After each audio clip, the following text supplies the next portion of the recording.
వీళ్ళందరి వెనకాల కనపడని ఆ శక్తియే మా చింటూ వంశీ. సినిమా అంటే చాలా చాలా చాలా ప్యాషన్ తనకి.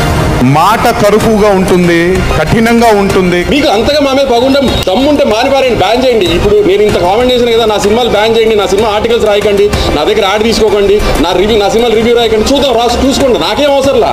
మీరు మానేయండి, మమ్మల్ని బ్యాన్ చేయండి, చూస్తా నేను. మా సినిమా నేను ఓపెన్గా చెప్తున్నా, నా సినిమా బ్యాన్ చేయండి, నా ఆర్టికల్స్ రాయకండి, నా సినిమా ఆర్టికల్స్, నా సినిమా రివ్యూ రాయకండి. నేను ఎలా ప్రమోట్ చేసుకోవాలి, సినిమా నేను ప్రమోట్ చేసుకుంటా. మీరు వెబ్సైట్లు ప్రమోట్ చేస్తేనే సినిమాలు ఆడట్లేదు కదా. కానీ మనిషి లోపల ఇంకంతకంటే మంచి మనిషిని నేను ఇప్పటిదాకా కలవలేదు. మంచివాడు.